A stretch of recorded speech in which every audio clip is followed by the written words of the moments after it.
completed MSc from IIT Roorkee.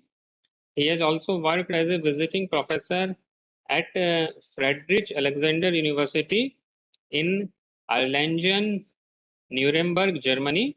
In addition, he has postdoctoral research experience from institutions such as École Normale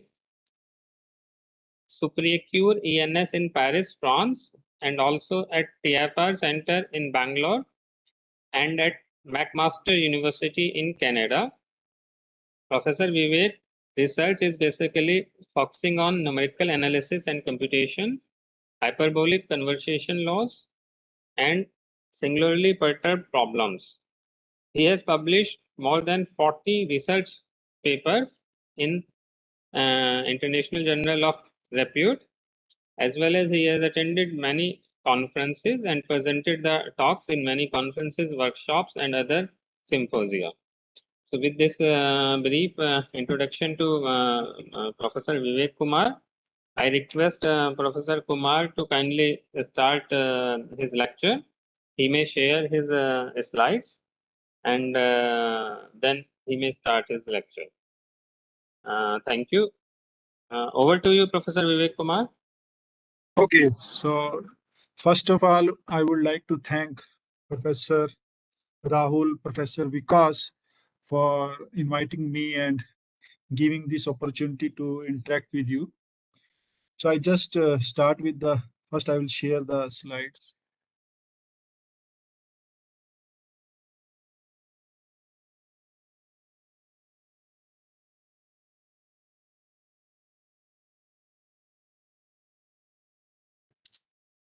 So is that visible now? Yes, it is visible.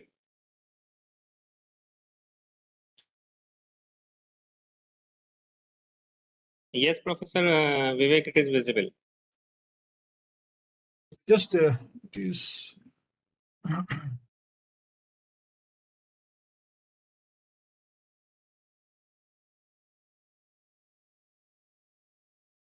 Just a minute.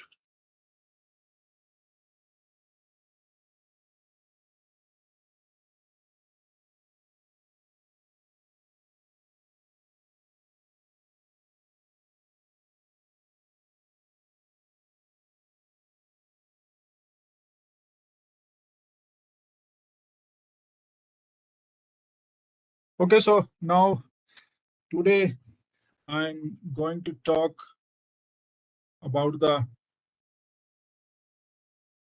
that how we can solve the parabolic PDEs using the finite difference schemes. And I think you already have discussed about that how the parabolic PDEs can be solved analytically with the help of that how we can use the Fourier series for finding the type of closed form solutions, right? So today I'm going to discuss about that how we can start with these parabolic PDEs and how we can apply these finite difference schemes. So just starting with the slides.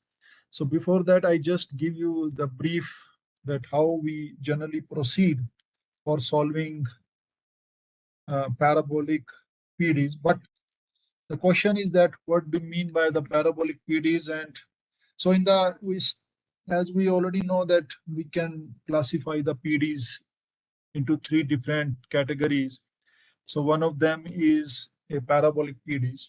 So in the parabolic PDEs, generally we have like the example I generally start with is the heat equation.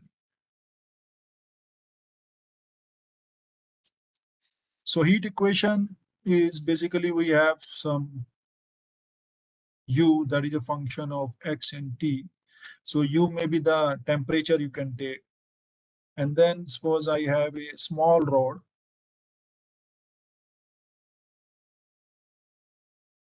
Right, and it has some boundaries here. So we have a small rod of length, maybe L. So now, initially we have heated, up this rod, and I don't know that how I have heated, but it has already has some heat inside. And then over the time or period of time, that how this heat will flow and diffuse in this complete rod. So suppose somebody has heated this rod, it has a temperature at the middle very high, maybe 100-degree temperature in the middle. And then over the period of time, you will see that this temperature will diffuse throughout the rod, and then you can touch the rod. Initially, if you touch the rod at the end points or here, somewhere here, you will not feel any heat. But over the period of time, you will see that it will diffuse, and then the temperature will be almost same in throughout the rod. So 100-degree will reduce, and then this temperature will be diffused throughout the rod, and then this process is called the diffusion equation. So that's why this heat equation is also called the diffusion equation. So in this case, we generally suppose I have a initial profile of the solution like this one, that here the temperature was high and here the temperature was low. And then you will see that as the time passes, this flow will little bit diffuse, and then ultimately after some time, it will be the constant. So this is happening because of we have a diffusion parameter in these equations. So if I want to write this equation, this will be, I can write, because this is a function of two variables. X is that the space, this x-axis, and t is the time we are taking. So if I want to write, then this will be del u by del t is equal to, so I take the diffusion parameter. So diffusion parameter you can take in the, I just write epsilon. Maybe in some books you will find this as represented by lambda, or maybe represented by mu. So a lot of, so maybe I can take this one as epsilon, and then del square u by del x square. So this is a PD, and this PD is the parabolic.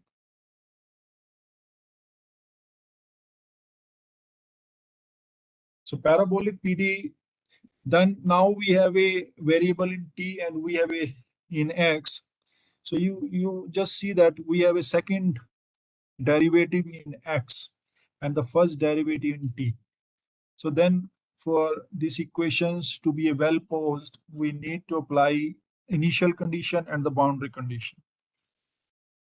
So in this case, I put that, okay, u at x and t equal to 0 means initially how much the temperature was there, because after that this day we are not having any source term, so we are just leaving this, and then we'll see that over the period of time how it will, this flow is going to behave. So in this case, so to start with this one, I need a initial condition. So initially I say that, okay, initially this was the function, so this I have shown you, it can be a function of x. Okay, so suppose I have an initial condition. So this is independent at starting with the t equal to 0, and it is function of x only. So throughout the domain it is, and x I am taking from 0 to L. So this is there. And then I will take the boundary condition, that how it is going to be here on the boundaries. So here I will take x equal to 0, and for all t, so suppose this initial condition, so maybe I can take, for the simplicity, I can take 0 and u at L at t is equal to 0. It means that the initially the temperature at this boundary was 0, and otherwise this is the function in which the temperature is distributed over the domain. So I can say that this function f at x equal to 0 is 0, and f at x equal to L is also 0. This is called the compatibility condition, because it should have the compatibility condition to have the solution. So this is the way we want to solve. Now this is the equation we have constructed. Now we have a way to solve this equation in the many different ways, but we are going to discuss only with the finite difference. Now we have, so I call it the equation number 1. Now you can see that we have a partial derivative with respect to t and partial derivative with respect to x, right? So now if I want to solve it computationally, numerically, then we have to convert this one into the difference form, difference equation. So converting this continuous differential equation, because this is a continuous process, to the difference equation, and that process is called the discretization. So what we do, we try to discretize this. So we already know that we can discretize by taking del u by del d. So we are approximating this with the help of u at, I can say, t plus delta t minus u at t by delta t. So it is a function of x also. So maybe I can a little bit write in this form fashion. So I can write d at x t plus delta t minus u x at t divided by delta t. And where I'm taking delta t is small, right? If I put limit here, limit delta t tends to 0, then it will be equal to. And that is the way we take the partial derivative. But we are taking the discrete form. So we have this will be approximately equal to this, provided that the delta t is small, right? So this is the, I have taken the difference in the form of time only. Now I want to also find out what will be the difference operator for second derivative in x. So if you remember this, then this will be, I can write as, see, you already have done that, how you can take the difference operator. So generally we take this one as u I plus 1 minus 2 ui plus ui minus 1 by delta x square. So I just written the same, because otherwise I have to write that how we can find these values. So we are going to approximate these functions at some boundary points or the mesh point at x equal to I. So this is the way we write, like partial derivative, the same way we can write the derivative here. And then, so if you see from here, this will be basically, I can write, so at any point x plus delta x at the time t minus 2 times u at x and t plus u at x minus delta x at time t divided by delta x square. So this is the difference operator for the second derivative, provided that delta x is small. Okay, so this is just very simple. You can calculate this and how we can find out. So then we have converted this partial derivative into the discrete form, and then we can write. So what we now going to do is, see, our first we have to define our, what is our domain. So domain we just take in the xt plane, because t is the time. So I will just take here, it is suppose 0, and here it is suppose L. So this is the road we are representing in the x-axis. And this is, I will take the t-axis.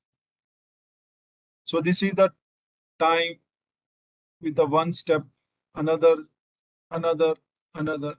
So this way we can find. So what I do is that we can discretize the whole domain into meshes. So this is called the mesh points.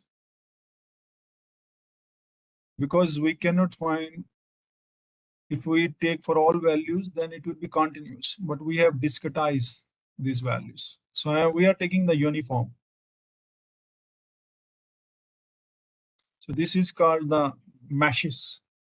So here we have boundary points. Then, so boundary point is basically we represent x0, then x1, then x2, then x3, and in the end we get x. Maybe I can take capital N, that is equal to L.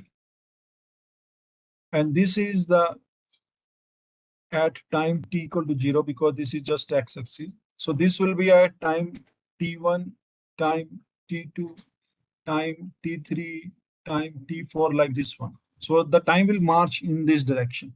That is the y direction. Okay. So and then I've taken that my x1 will be x naught plus h.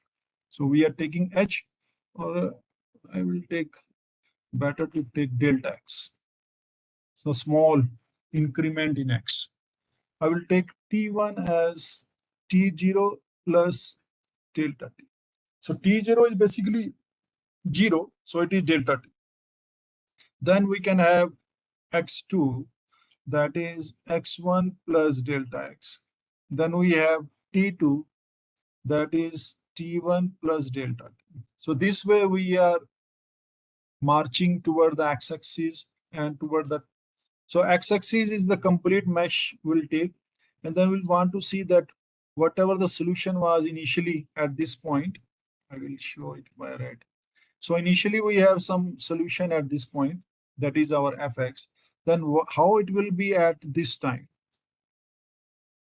How it will be at this time?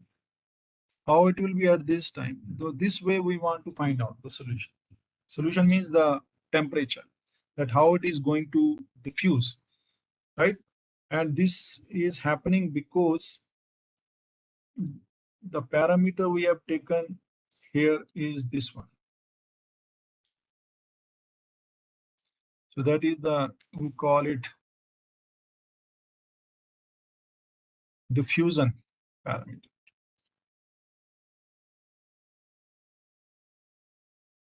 So now we have this mesh.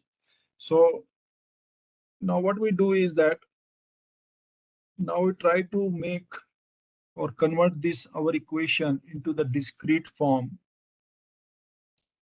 So there are different type of methods. So first we'll discuss with the explicit methods. So we can have the first explicit, and I'm taking forward time central spacing, FTCS. So in this case, what we do is that I will write the equation number 1 in the discrete form, that will in the difference form. So what I will do is that I will take the solution. So I will represent the solution u, and I will write I, and I will represent n plus 1. So this I is showing us that we are here somewhere. So this is the I. And n means here we are taking the steps in the time direction, because we have to represent both the things. So n means we are moving in the y direction, and I means we are taking the points in the x direction. So this minus ui, because on the left side only time is changing. So I will write the difference operator on the left hand side. This one we have taken, del u by del t. And this can be written as epsilon. And now on the right hand side, that is changing with the x only. So it has the partial derivative in x. So there is no change in time. So what we take is that u n I plus 1 minus 2 times u n I plus u n I minus 1 divided by delta x square. So this is our explicit schemes we have started with. Now you can see that I will be from 1, 2, up to n minus 1. Capital N I am taking, right? Because I have taken this n number of subdivision we have done on the x-axis. So total we have n plus 1 points, mesh points on the x-axis, or grid points on the x-axis. And then n will start, so it will start from 0, 1, 2, 3, like this. So if you see from here, then suppose I want to find out the solution, what will be the solution at t1? So what I'll do, I put the n is equal to 0 here, and then find out the value of u at 1. Okay, so this is our discretization done by taking the difference operator. And now we have to solve this one. So whenever you are going to solve these equations, you are going to take the help of computer, because you know that the difference equation either you can solve analytically, but if it is very hard to solve, then you have to take the computational help. So what I do is that now we convert this one into the simpler form. So I will write all the values or all the terms with the n plus 1 on the left hand side, and I will take everything on the other than that on the right hand side. So epsilon is there, delta t will come here, and delta x square will come here, right? Okay, so I have to, and then maybe I can write here u and I first, and then plus, and this is u and I plus 1 minus 2 u and I plus u and I minus 1.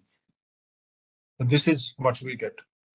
Now this is the a parameter you can take, because everything is fixed. When we start with the any uh, uh, grid, we'll fix that what is our delta t and what is our delta x, and epsilon is also fixed. So I can call this as some new name. So I can maybe call it lambda. So lambda is epsilon delta t by delta x, and these are all positive. Okay, so epsilon is also positive, delta t is also positive, delta x is also positive, it is square, right? So I can write this equation again. So this, so now I can write this all equation in the terms of, now we have u and I minus 1. So maybe I can put lambda here, right? I'm just writing the I minus 1 on the left hand side, just because we are going to solve this one. And then this and this will be together. So you can see from it that it will be 1 minus 2 lambda u and I, this and this term, because here it is also coming and here coming. And then I will write plus lambda u and I plus, right? So this way we can write the whole equation in the simpler form. And now we can move our i's and n to find out that how we can solve. So just I will tell you that how we can solve this one. Just I will write for few equation, few terms. So now first I will write for maybe I is equal to 1. I will take. So I is equal to 1 means I'm here. So this one I'm going to write here. So this will be u at n plus 1. So I'm going to take for here. So this will be lambda u n 0 plus 1 minus 2 lambda u at 1 plus lambda u and 2.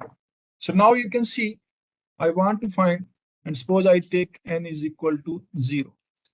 So if I take n is equal to 0, this will be u0, u1 0, u2 0, and we are finding the value of u1 at 1. It means with the help of 3 points, this point, this point, and this point, I want to find the solution here, right? Because you can see that x0, x1, and x2, 3 terms are being used here, here, and here to find out the value of the temperature at the next time step at the u1, right? So in this case, it means if you see from here that if I represent the grid, so 3 points on the previous time step are used to find the solution on the next time step. So this is for I, this is I minus 1, this is I plus 1, this is n, and this is n plus 1. So if I want to calculate the value here, I'm using 3 points. And these values is well defined for these values. So that's why it is called the explicit scheme.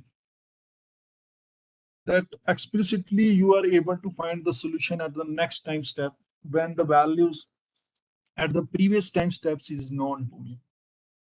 Okay, like a function, we have the explicit function in which we can represent the function in terms of y is equal to fx. So we are able to find the solution, or y able to write the function in the terms of explicitly that y is a function of x. So everything is well defined. Here also we are finding the solution at the next time step with the help of the solution that is known in the previous time steps. So this way we can find out. So similarly, if I want to take I is equal to 2, so this will be, I want to find solution at here.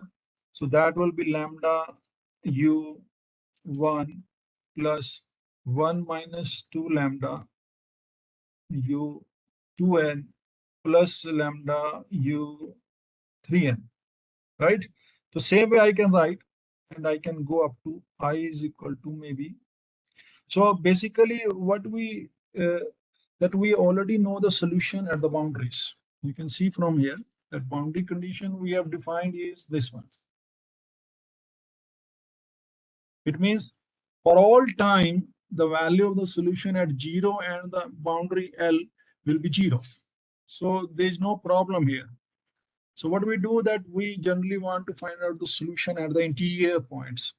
So interior point means starting from x equal to 1 up to x n minus 1. So in this case, I will go up to n minus 1, right? So this will be n minus 1 at n. So that is the lambda u n minus 2 at n plus 1 minus 2 lambda u at n minus 1 n plus lambda u at n. This is now this is the whole system we got for the grid on the x-axis, right? Now if you see from here, then this is known to me, this is known to me, this is the left boundary condition, this is the right boundary condition. So whatever the boundary condition we can take, we will put it here. So generally what we do in this case, it will be 0. So this will be 0. So no problem. So I can write that this is 0 and this is 0 in our case. In this case. Now if you want to solve this equation, what you need to do is that you can write this in the matrix form. So what you'll get is that u1, u2, un minus 1. This will be a vector of dimension capital N minus 1, finding the value at the n plus 1th iteration or at the time step. And then if you see from here, you can take the value. So u1 is starting from here. So I can put it here 1 minus 2 lambda. And then lambda. Next I can take lambda 1 minus 2 lambda. Then I take 0 lambda, 1 minus 2 lambda, lambda. So like this one, 0, 0, 0. So we get a matrix of this form, 1 minus 2 lambda, this part, and lambda. So this you can see this is a tridiagonal system. And then on the right hand side, the vector will be u1, u2, un minus 1. But you can see we also the same vector on the left side, we have the same vector on the right side. But here we have the vector at the nth time step, right? Plus whatever is there. In this case, it is 0. Otherwise, we can also add the vector here for this boundary condition and this boundary condition. Now we come with this, that this is the system we are going to solve for each time step. Putting n equal to 0, I will get this initial solution, then I'll get the solution at the next step, then putting here, then the next step, then putting here, then next step. So everything we are going to do. So you can see from here that this matrix is going to play a vital role for solving this system. It means you must have seen that you have already solved the system of this type ax is equal to b. So you can see from here that this is known to you. This is the matrix multiplied by this, and then you get the solution here, right? So in this case, we are just multiplying this one, finding the solution, multiplying this one, finding the solution, multiplying this one, finding the solution. So this way we are going to find out the solution. So explicitly everything is happening here, right? Putting here, multiply this, get the new solution. So if I take n is equal to 0, this will be a solution at the 0 time step, means that is the initial condition. I will get the solution at 1. So I can write u at n plus 1 is equal to, so this matrix will be constant always, some matrix A, and this will be u, right? So this way we are finding the solution. So that is called the explicit solution.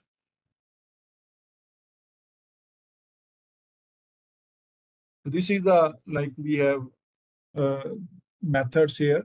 So what we have shown it that this is the initial conditions we have taken, and then this is what we have done. All this already told you that this can be, this difference operator can be taken with the help of Taylor series expansion. So this is the Taylor series expansion we are taking. And then, and you can see from here also, one thing is that this method, if you see from here, then this one. So in this case, this del u by del t is the time. So it has the accuracy of delta t. And this is the second order central difference. So it has the accuracy of delta x squared. So you see from here that this method, what we are just showed here, that has the accuracy of order delta x square and delta. So second in x and first order in t. And everything also depends on what is the value of the diffusion coefficient. So if the diffusion coefficient changes, then this also can be changed. But it has some problems at the boundary, but otherwise overall this can be written as that this explicit method has the accuracy of delta x square and delta t.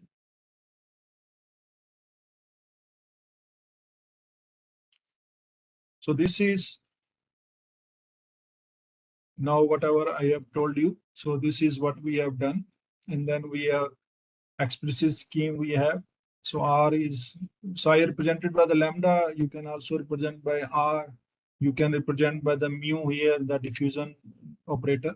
Now everything goes, and then we want to see that how this is going to converge. what will be the stability? Because in this case, if you see from here, then what is there in this case, we are getting some solution here, multiplying by this matrix, getting the solution in the next time step. Then using that next time step solution, multiplying this matrix, we are getting the solution in the next time step. So here, if some error, definitely there is some errors are involved.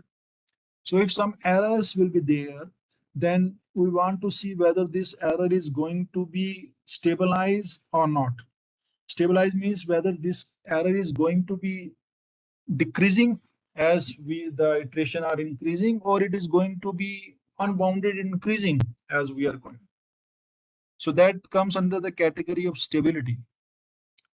And there is also another condition is that convergence. So these two things we want to discuss, because wherever the marching is there in the time, then always we go by that how we can check that stability of the solution, the convergence of the solution.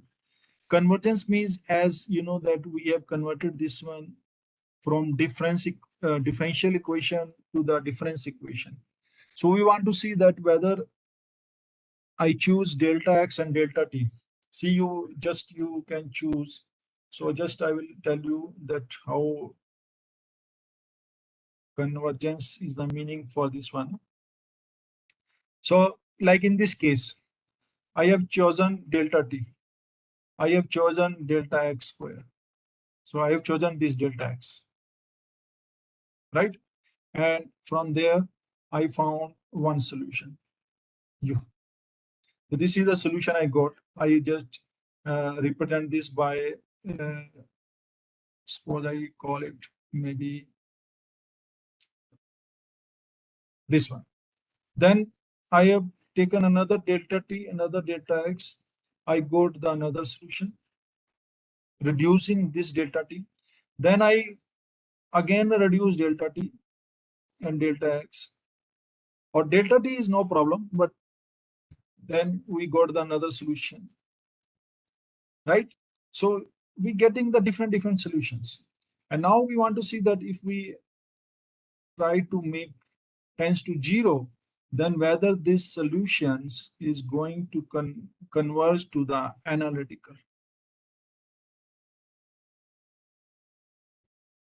right? So if that is there, then we say that this is convergent.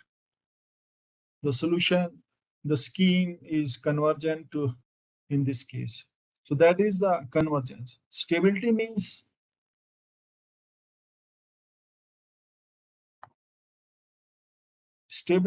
that we found the solution, right? So over the iterations, the error should reduce, right? It should decrease. So it should decrease, or at the most it should be same, but it should not increase. So if it is start increasing, then we say that our method is unstable, and you will see that the solution is diverge. But the error, if it is becomes the same or reduce over the period of time, then we can say that the method is going to be stable. So these are the two conditions we always go by. And another third condition is the consistency. So consistency that already has been discussed with you. So what is the meaning of the convergence? So at different schemes, so whatever the different schemes we are applying, approximating the partial equations, this, right, is a pointwise convergence scheme if for any x in t as this converges to this. So you can see from here, converges to in the terms of x and t. So whenever we write these things, it means we are going toward the continuity, the analytical solution. Then uk eta converges to the solution vxt. So vxt, we have just shown that this is a solution as x, delta x, and delta t converges to 0, right? So this is what is the meaning of the convergence in this case, like this one. Okay, so this is the solution. The solution of the difference equation we have just shown you that how we can write, right?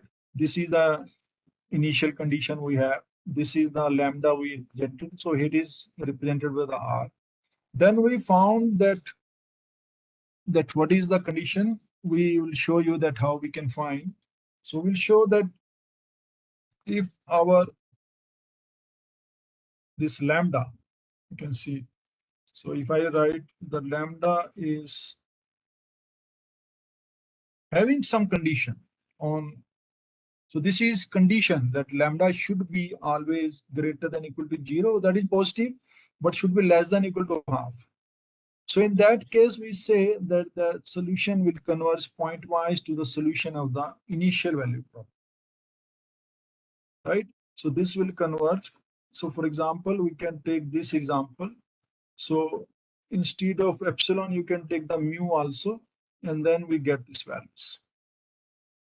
Okay, so this is what we have done. Then subtracting and then finding this value.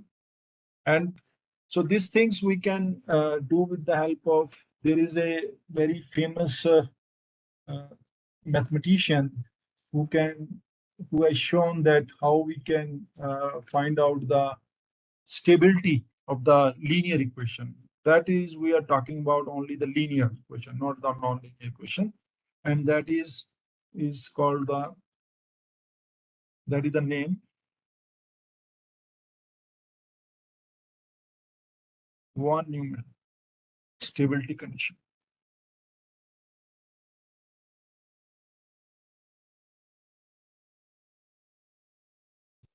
Okay, so this is the used for finding out the stability of the solution. But this is one of the way. Another way, we sometimes we also use the matrix methods also to find out this. Okay, so in the matrix form also we can represent that we are going to have this condition, right? So this condition is very important condition. Whenever we take this one, that lambda should be between 0 and half, right? So this is the condition, and we can say in that case that our solution is, so now we found from here that this equation is going to have the stability. It means it is going to converge if our lambda is under this condition. It is positive, no problem. We already know that this is always positive. So it should be less than equal to half. So we say that this explicit method is conditionally stable.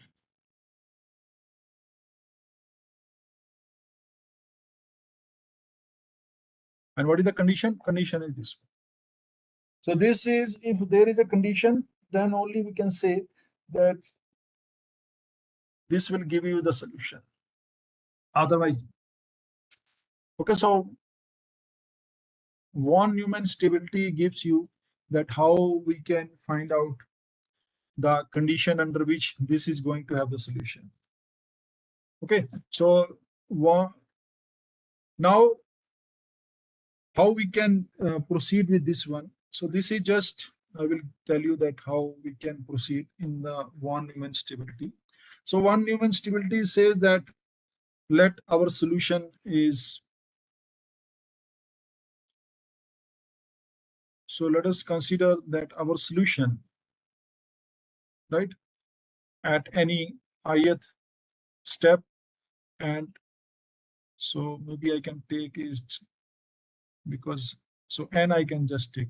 So this is, we present by some xi, right, taking the power n, and e. So that is I k just represent some j delta x. So this j is basically the complex number. So we just represent this by a, you can say, the Fourier coefficient. So that is what we are going to do. Okay, and xi is the magnitude of that wave, that how big the wave can be. So its magnitude will be represented by the xi. Okay, so in this case, what we do that we will substitute this one, and I is this one, k is a new. So k is basically the wave number we represent. If you remember the Fourier, then we represent this as a kth wave number. So just we are representing that our solution can have the waveform, and this is how we represent its wave number. Then this is the kth wave number with the magnitude xi, right? So if you, so this is what we substitute in the given difference equation. So this is our difference equation here, and we represent this one, convert this one, putting all the values there, and then you will get the values. So if I do this one, so I calculating everything, then I will get xi is equal to 1 plus lambda and cos k delta x minus. So this is, so in this case, if the xi is greater than 1, we can write that if the xi magnitude is greater than 1, then it is going to be unstable. And if it is less than 1, then it is going to be stable. That over the period of time, this will reduce, and then it is going to stabilize, it is going to converge. Okay, so from here also you can do the calculation, and then you find that the lambda should be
Uh, uh, Professor Vivek Kumar, your screen is not visible.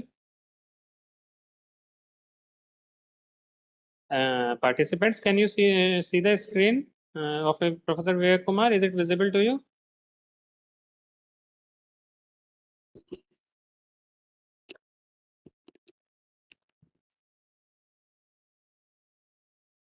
No. Okay.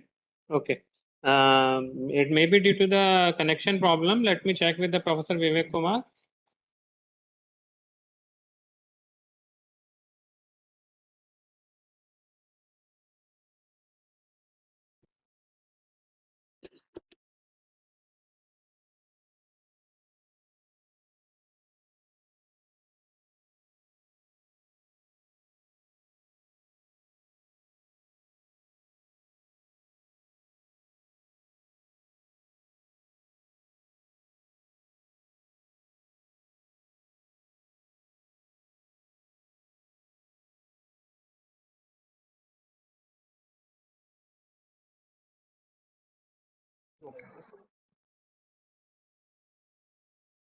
Sweet.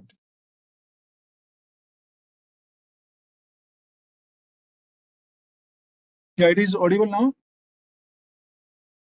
Yes, yes, Dr. Sir, we can hear you now. Mhm.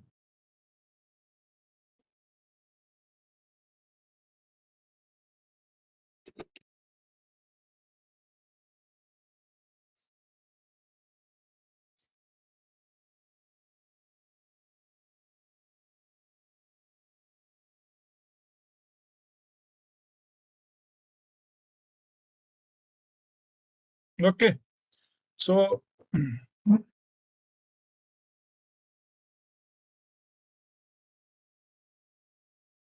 so screen is visible.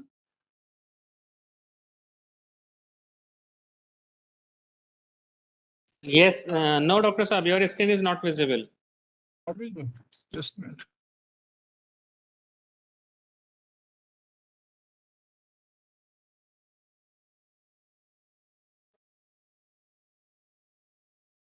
And yes, now it is visible. Dr. Saab, it is visible now. Okay, okay. Okay. So we were discussing that what is the use of this? What are the conditions that You can, Dr. Saab, just share, show, come on your slides or your whiteboard. I mean, your computer screen is visible, but the whiteboard is not visible. I think just wait.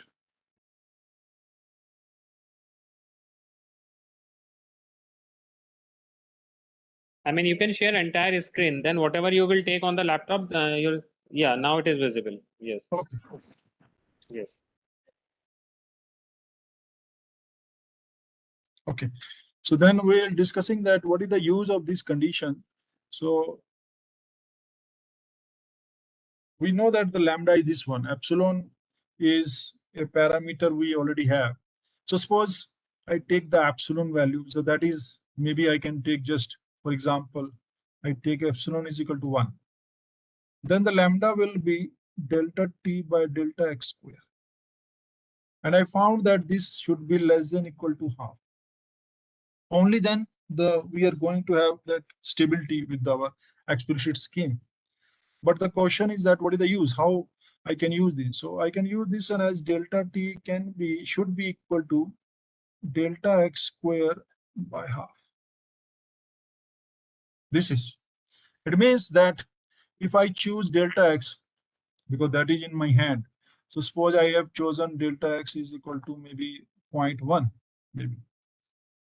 Then delta x square will be 0.01. So what I want that our delta t should be less than equal to 0.01 by 2. So if I choose my delta t is very small as compared to delta x, only then our solution is going to be the stable, right? So it means that we have our delta t should be less than this one. So this is going to be a very small value, because if I suppose I take time from 0 to maybe 5, so we can see that I will divide the time domain 0, and then it is delta t, then it is 2 times delta t, like this one. So I will reach here 0, then up to t1, t2, t3, like this one I am proceeding. Then I will reach here 0, and then any value less than this. So maybe I can take delta t is equal to 0.001, right?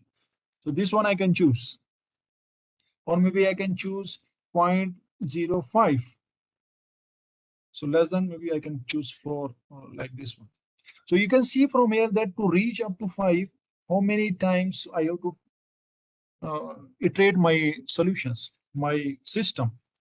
So in this case, our solution will proceed very slowly. And then generally what we need is that we want to find the solution for large time, because you have a rod, right? And this initial temperature was 100 degree in the middle maybe. So you can see from here that the temperature will almost become 0 or very small. It is going to take a large value of time, maybe half an hour, maybe 1 hour. It depends upon that which material this rod has. But you can just see from there that everything depends. So we have to take the time for a large time. And if the time step is very small, then we have to trade the solution, and it is going to take long time.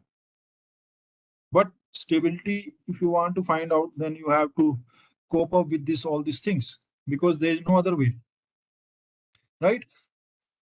Otherwise, what you do will that, okay, I will, instead of delta x is equal to 0.1, I will take delta x is equal to 1 maybe, right? So in that case, I will take delta x equal to 1. Then you can see from here that our delta t should be less than equal to 1 by 2.5. So in that case, it's okay. But then I have chosen the delta x is equal to 1 is quite big. Because if the length of this rod is just suppose maybe 10 centimeter, then we have to convert this one into all this 1 centimeter. So in that case, I will choose my delta x is equal to 1 centimeter. It is depending upon which unit we are taking, centimeter, meter, millimeter, whatever it is. So if I want to increase star means to increase the way the solution is being found, that the iteration are going to become faster, then I have to choose my delta x to be bigger, right?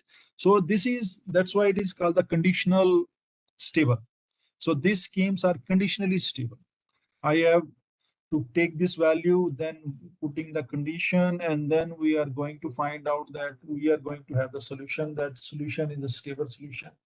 Because if the stability is there and consistency is there, then it is going to be convergent. That is a Lax equivalence theorem is there.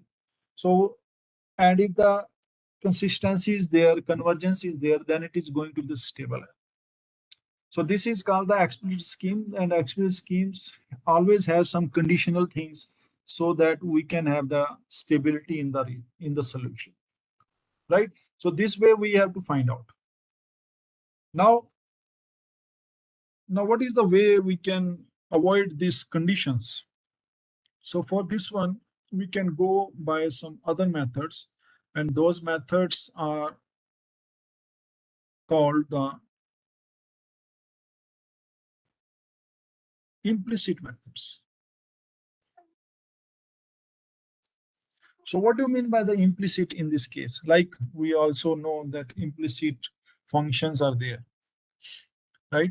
So the same way we have the implicit schemes, then how we can find out the implicit schemes in this case? So implicit schemes means that, so okay, I have this equation. The same way we have some epsilon del square u by del x square. Same PD I am taking, the parabolic PD. The same heat equation I am taking. Now what we do is that I have taken the discretization of this one. So this is I plus 1 minus ui delta t. So this is, I have taken n plus 1 and this n. And then this is diffusion parameter. So here we have taken I plus 1 minus 2 ui plus ui minus 1 delta x square. Now, in the previous one, we have taken n here. Yeah, superscript was the n. Instead of n, I am taking n plus 1. See, so now everything has changed. If you take the stencils, we call it stencil also, right? We have n here, we have n plus 1 here, and suppose this is the mesh point. So this is the I minus 1, I plus 1. Now you can see that everything has changed. Now we have the solution, previous solution only at the ith point. It means here. And with the help of this, I'm able to find the solution here, here, here. If you see in the explicit, it was completely opposite of that. See here. All the three solution here in the previous time step that was used to find the solution at the next time step, right? Now, if you invert this one, and then it becomes like this one. One solution at the non-position, at the nth position, used to find out the solution at the 3 points in the next time step, right? So this schemes. Now we have this scheme. So this scheme is basically a, we can call that the implicit scheme, because in this case, so let's rewrite this one in the simpler form. So you can see from here, now everything in the n+1 I have to take on the left side, and in the terms of n we have to take on the right hand side. So let's see what we are going to do. So you can see from here, un+1 I+1 minus uin, and this is same epsilon delta t by delta x square. So this is again the lambda, and then we have all these things minus 2 ui n plus 1 plus ui minus 1 n plus 1, right? So this is there. Now I take this on the left hand side. So this will be, so un plus 1 and u here it's coming. So I can, if you see from here, I can write like this one. See, minus lambda ui minus 1 n plus 1. This one will go on the left side. So it becomes the minus. Then this minus sign will become plus. So it will be 2 lambda. See, this will go on the left hand side. So this will be 2 lambda. Lambda will multiply it. And this is this one, right? And 1 was already there. So I just write all the combined together so that should not be able to write again and again. So 1 was there. So I can write 1 plus 2 lambda.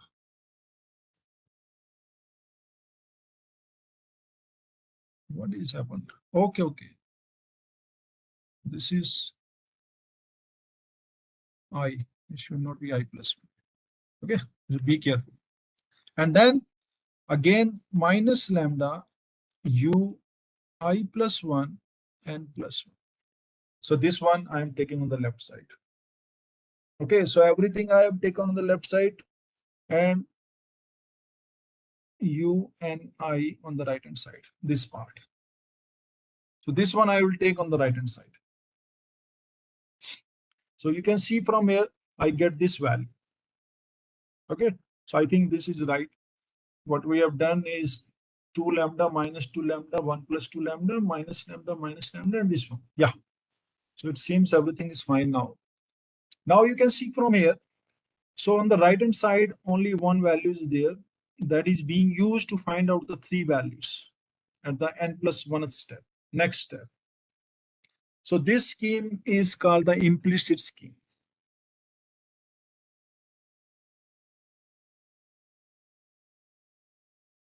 Right? So the question is that how we can find. Previously, explicit scheme, the benefit with the explicit scheme is that they are very easy to handle, easy to understand. That on the right hand side, whatever the value is given to us, that is known, multiply by some matrix and giving the value in the next time step. So this way we are in the loop and then finding the solution. But the problem with the explicit scheme is that you have to have some condition there, that those schemes are stable under some condition. So that is the price you have to pay. Now we have the implicit schemes, but the question is that what is the benefit of the implicit scheme? So now from here you can see the same way I will go. I will convert this one. I will find these values for I is equal to 1, 2, 3 up to n minus 1. Okay, so if I go by this one, you can see from here, if I put I is equal to 1 here, so it will be 0. So boundary condition. So this will be minus u0 n plus 1 plus 1 plus 2 lambda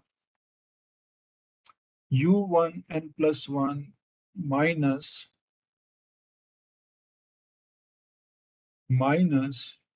lambda u n plus 1 2 is equal to u1. That is known. This is known to me. Then again I will go minus lambda u1 n plus 1 plus 1 plus 2 lambda u2 n plus 1 minus lambda u3 n plus 1 is equal to u2n. The same way I will keep going until the last I. So I, this will lambda u I. So n minus 2 at n plus 1 plus 1 plus 2 lambda u n minus 1 at n plus 1 minus lambda u at n plus 1, and that is equal to u n minus 1. Okay, so this is whatever we are getting. So right hand side is this one. Now our boundary condition, we have taken the zero boundary condition just for the simplicity. So this part becomes a 0. This part becomes the 0 now. And for the simplicity we have taken. Now we can convert this one into the matrix form. So you can see from here that it will be u1 plus 2 lambda minus lambda 0, 0, 0.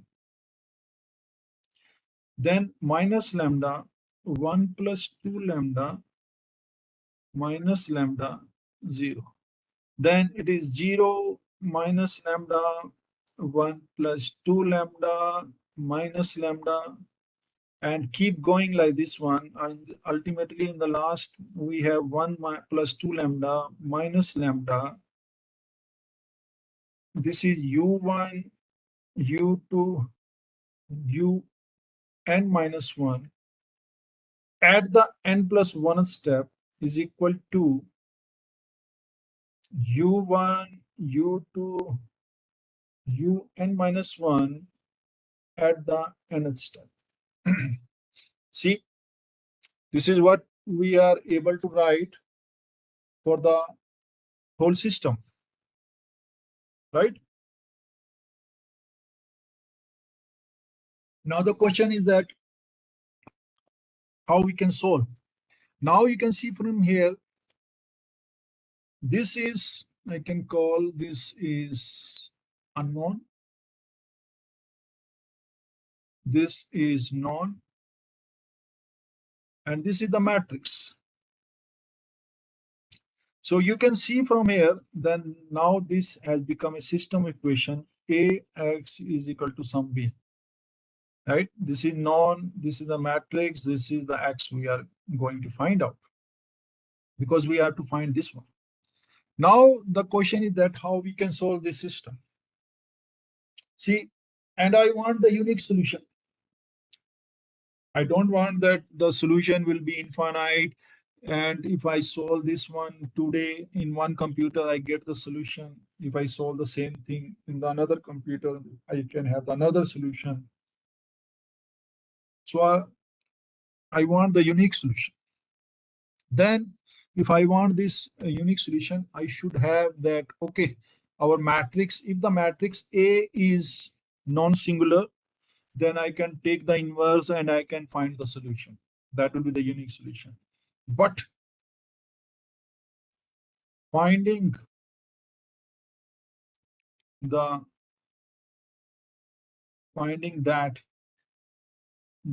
matrix A is singular or non-singular is very expensive. It is very expensive, because see, it is our depends on that what is the value of n we are taking. I can take n is equal to maybe 1000. I can take n can be 5000. So you can see from here that the dimension of this matrix is going to be n1 cross this, starting from 1 up to n minus 1. So n1, n minus 1 cross n minus 1, that is the dimension.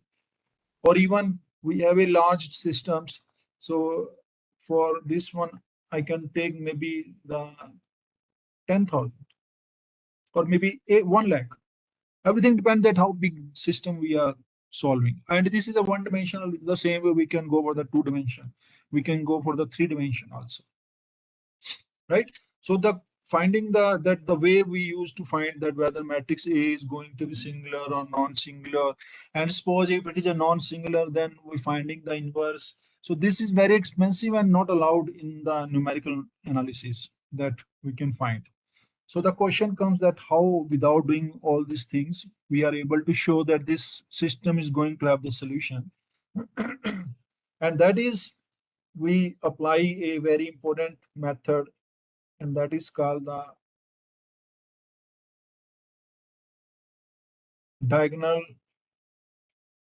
dominant matrices.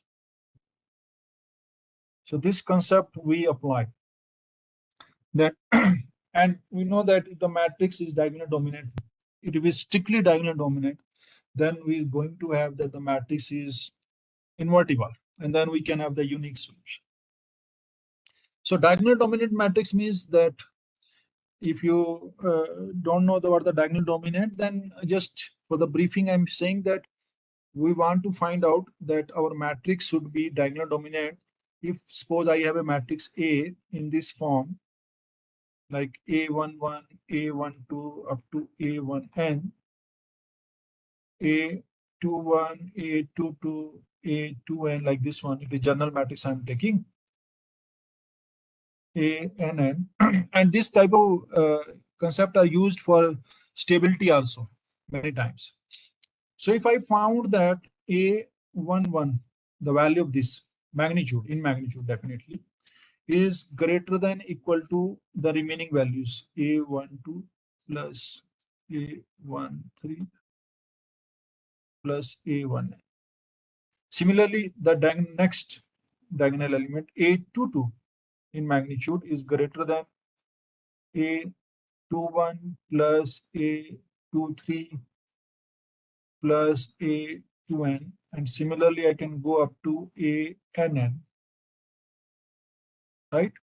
So N1 plus AN2 plus AN minus 1.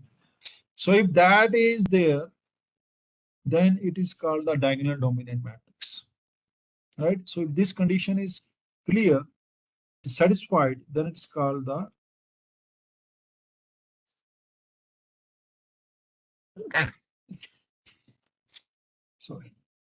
diagonal dominant matrix, right? And if this condition is changed with the help of only this, then it is called the strictly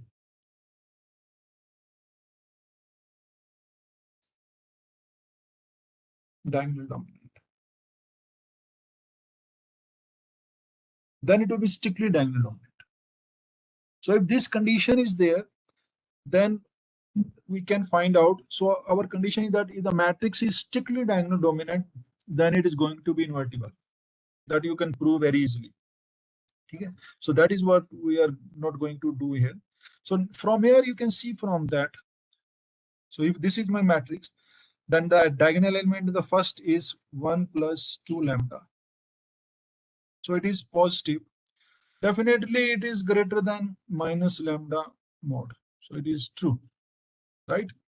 Second one, 1 plus 2 lambda.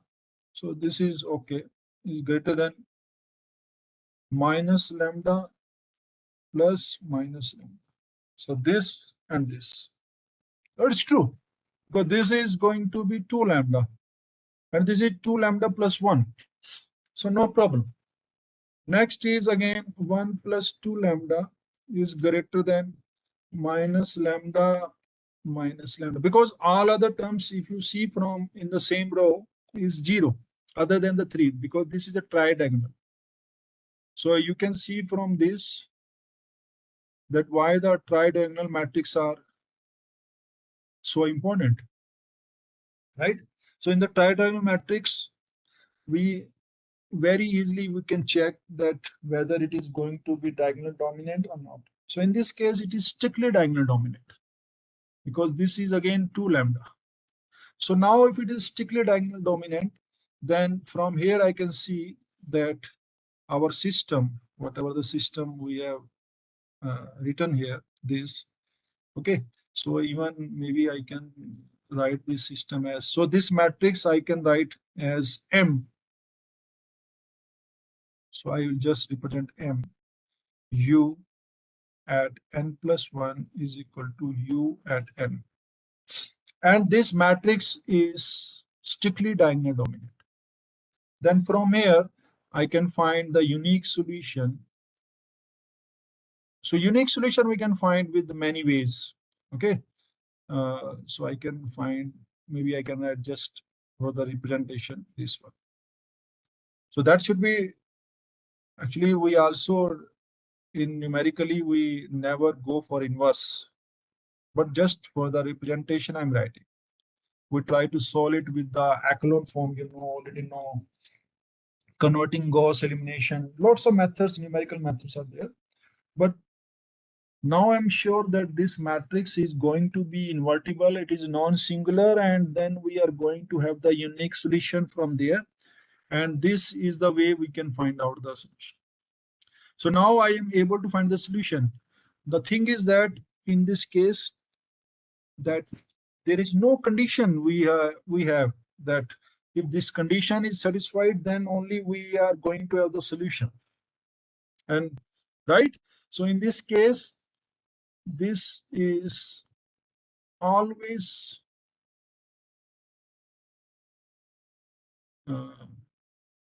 stable. No instability is there, no condition is there. So that's why the benefit of implicit scheme is that it is unconditionally stable. So we call it unconditionally stable. So there is no condition. And the same way we can find out with the help of von Neumann stability criteria. So in that case, you will see that if you apply the von Neumann stability criteria in this case, then you will find that the xi is always going to come less than mu. So it is unconditionally stable forever. Okay, so that is the benefit to the implicit scheme. So in this case, our scheme will be stable. It is already consistent, so the convergence will be there.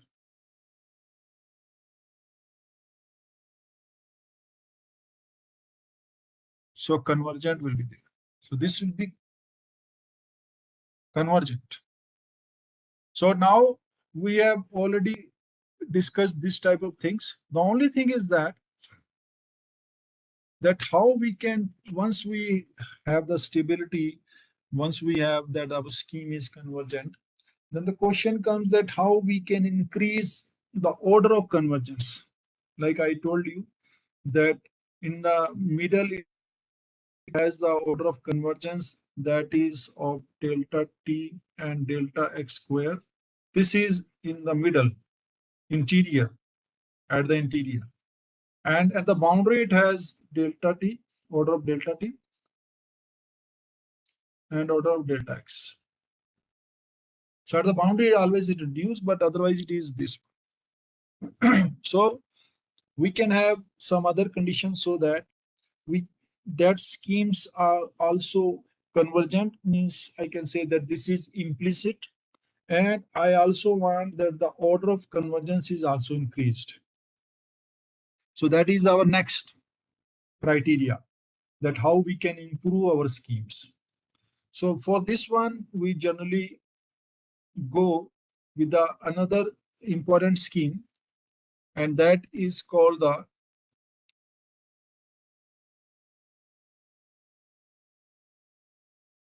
Crank-Nicolson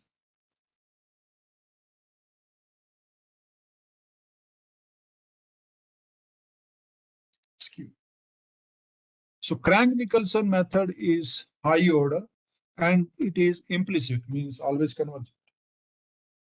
So that is the benefit with the Crank-Nicolson scheme. So the question is that what the Crank-Nicolson scheme is going to do? Because we have already discussed about the explicit scheme, we have already discussed about the implicit schemes.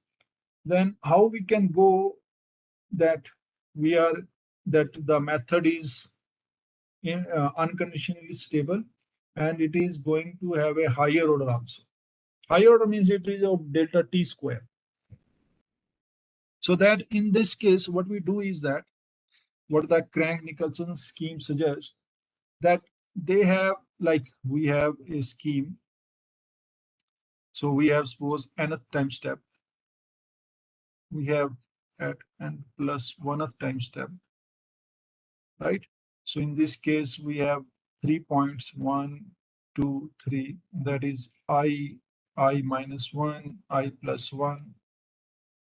Then again, these 3 points are there. So what the Crank-Nicolson scheme suggests, that suppose we take a in between. So that is basically, if you see from it, it is delta t by half, and this is also delta t by half. So what they do is, first they will go delta t by half with the explicit way, taking all these three and finding the solution here again.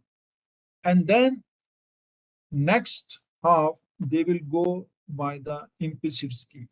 So here explicitly, here implicitly, right? So implicit, explicit. So they are taking the combination of both. Delta t by 2 means half time in the, because we go by delta t. But in between every time step, every iteration, we are going to do the two iteration in between.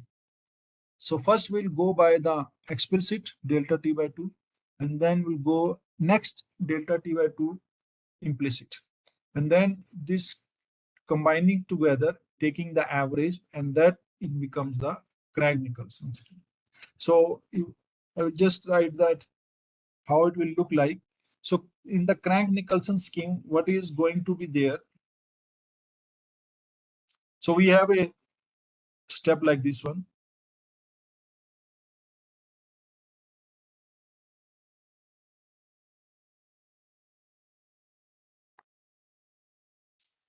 So if you apply all this, the first the explicit and then the implicit, right? So in this case, so just I will show you that how it is going to be. So this will become, now epsilon is already there.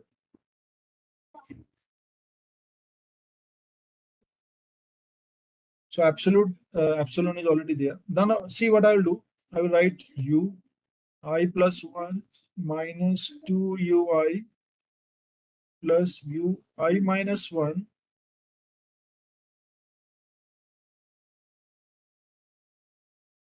delta x square plus, again writing the same thing, u I plus 1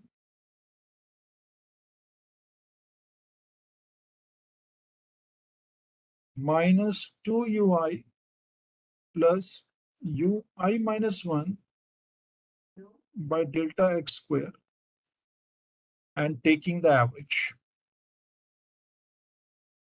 Now the question is that what we are going to do, because this seems the same. The next is, so first I told you that first we write explicit. So it will be explicit. And then it will be implicit. So this is explicit, this is implicit, taking the average, divide by 2. So now from here you can see that this will become epsilon, right? Delta t, as we are taking here, and taking delta x squared common. So it will be delta x square. And then in between it will get u n I plus 1 minus 2 u I n plus u I minus 1 n plus u n plus 1 I plus 1 minus 2 u n plus 1 I, and then plus u n plus 1 I minus 1. Right? Now we can write, because this is the same way we have written. So this is lambda. Now I can write this as, so you can now write everything. So this is basically ui n plus 1 minus ui, right? And delta t I have taken the right hand side. So now you can take all the terms corresponding to n plus 1th time step one side and the nth time steps on the left side, on the right hand side. So what you are going to have now, and one half is there already there. So be careful about this one because it is just taking the average. So average is always we have to take.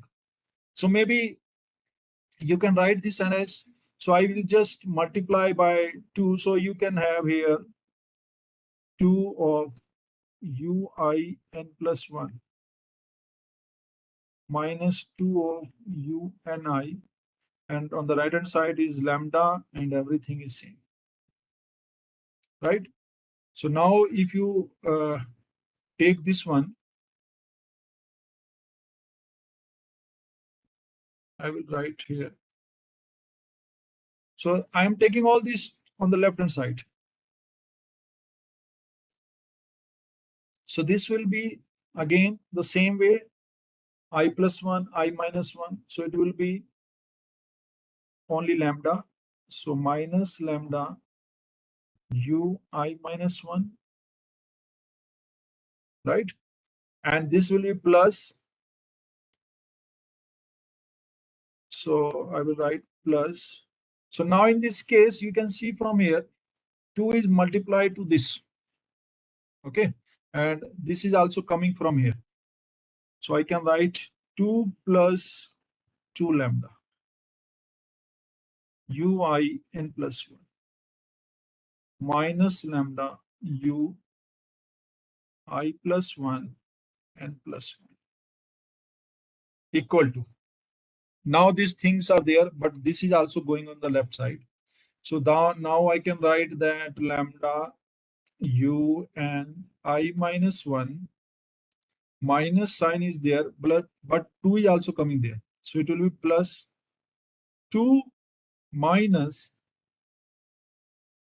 2 lambda.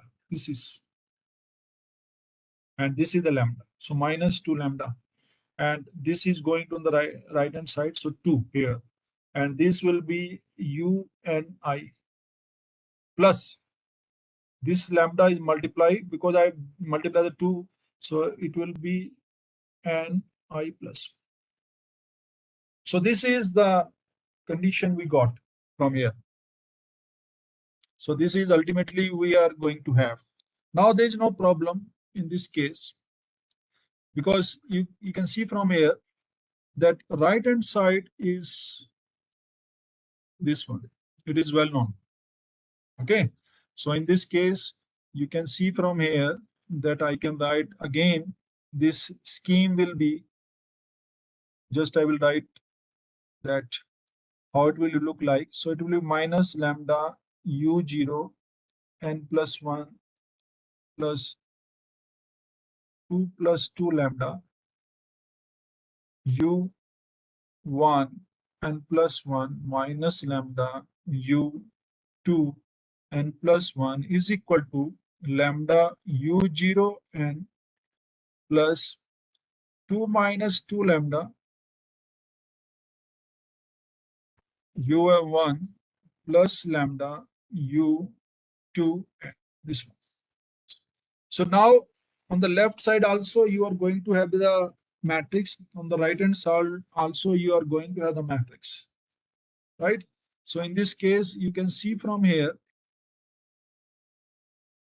that, so this part is 0 because we have taken the boundary condition like this one. So this is just, I will show that this is 0, this is 0. Okay.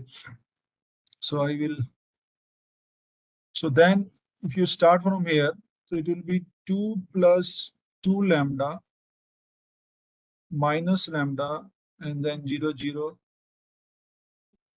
then minus lambda 2 plus 2 lambda minus lambda 0, 0, So 2 plus 2 lambda minus lambda, and this is u1, u2, and minus 1, because I have to go n minus 1, capital N minus 1. And this will be 2 minus 2 lambda. Okay. And then lambda 0, 0. Then lambda 2 minus 2 lambda, lambda 0, 0. So it is 2 minus 2 lambda and lambda. And it is going to be u1, u2, u n minus 1. It is n. Right? So in this case, you have the matrix on the both sides. But there is no problem because this value is known and we are not going to take the inverse of this matrix. Right? So we no need to find out whether this matrix is going to be invertible or not, whether this matrix is diagonal dominant or not. They no need to find out because it is on the right hand side. So we have to just multiply this one with this matrix and finding that whatever is on the right hand side is known to us. Only problem is that left hand side we have to take because I need to find out this value, this one. So this is our unknown. And everything on the right hand side is known. So this is unknown and this matrix is again a matrix. I should call it capital A. So this, I can write this as A U at n plus 1 is equal to some known value. So everything is known. So it is, I can write U some I can write it is as T, I can write T and U N. N. But this is known.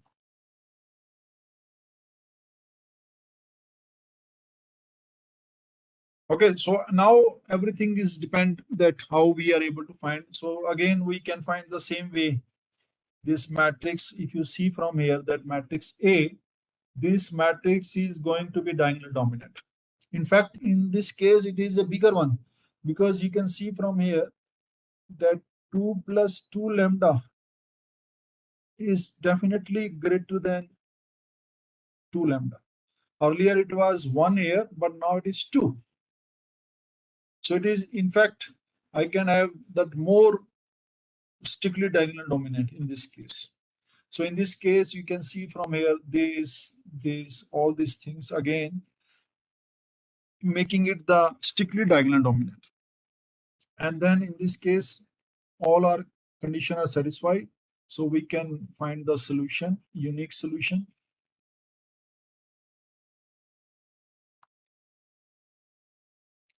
And this is the way, same way, if you see from here and just compare this with the implicit method, the same way we are doing, right? Only thing is that there is some small changes on the right hand side because that the average we have taken. So now we can from here that we can say that the same way this method is implicit method and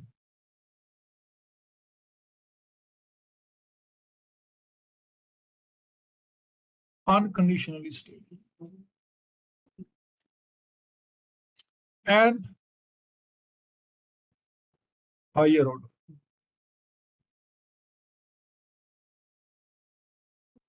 So that will become the higher order. Okay, so in this case it will be delta.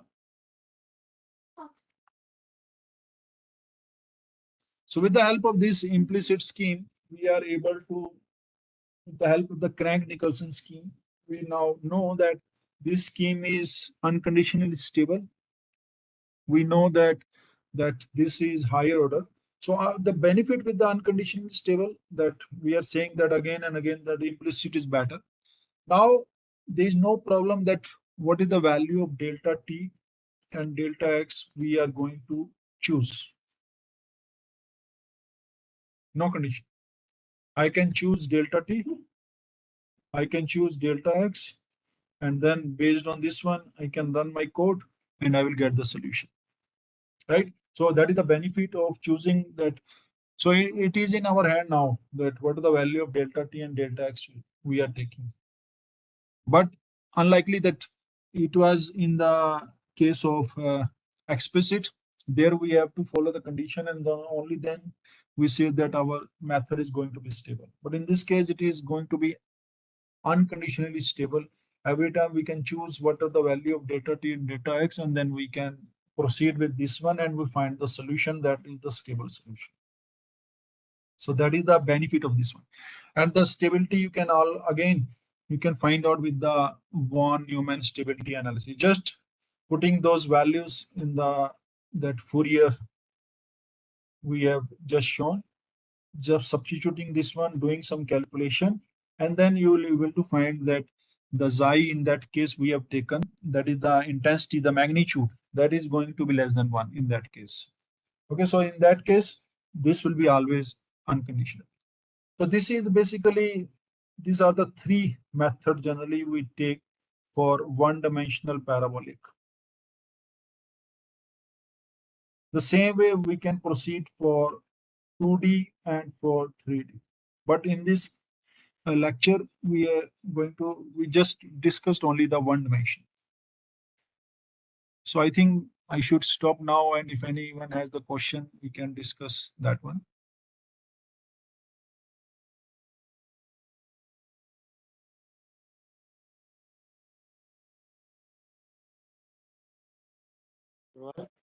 For a very nice and informative lecture. Participants, if you have any question, you may write in the chat window. I'll be waiting for 2-3 minutes so that you can write in the chat window. If you do not have any question, those who do not have any question, they also may write no in the chat window.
Okay, so it seems there is no question from the. There is one question. Okay, yes. RK Brinda is asking one question. Value of delta t determines range of convergence as well, sir. Professor Vivek, can you go through the chat window? Just a minute. Yeah. So what she is asking? Value of delta t determines rate of convergence as well, sir. This the participant has written in the chat window about the value of delta t, whether it determines the rate of convergence also or not. I just told that lambda, so lambda should be less than or equal to half. But how small it can be, that also gives you that if it is very small as compared to the half, then definitely our convergence rate will be high.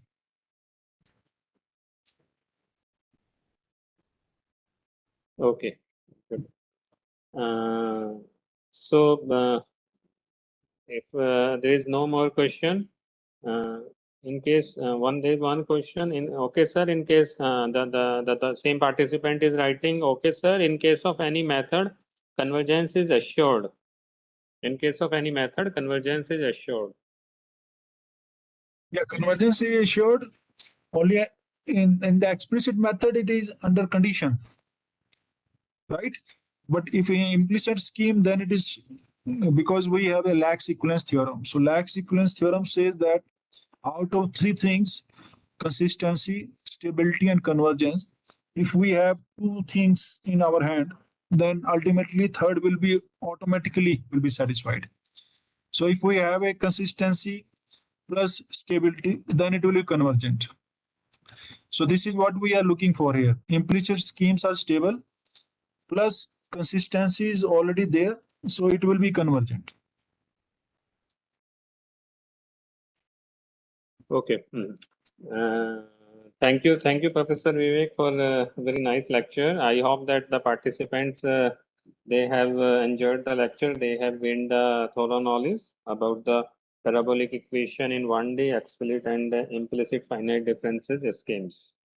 So I'll close this session here. And before closing, I would like to make one announcement for the participants. Tomorrow is Sunday, and tomorrow again we will start from 10, and 10 to 12 we have one lecture by Professor Avasti. Then from 12 to 1 we have another lecture by Professor Sarvesh K. Rajput, and then in the afternoon session we have lecture from 4 to 6 again by Professor Sarvesh K. Rajput. And then in the evening after 6, we have another lecture from 6 to 7 in the evening by Professor Manoj Thakur. But due to some issues I told yesterday also, we would like to shift this lecture, which is from 6 to 7 in the evening by Professor Manoj Thakur. That lecture will be shifted from 1 to 2 in the afternoon. Okay, after the lecture of Professor Sarvesh K. Rajput, we will be having another lecture from 1 to 2 by Professor Manoj Thakur, which was earlier in your schedule. It was there from 6 to 7 in the PM. So that just this change we have in the schedule that we will be writing on the WhatsApp group also. And today in the evening we have a lecture from 4 to 6 by Professor Vikas Gupta.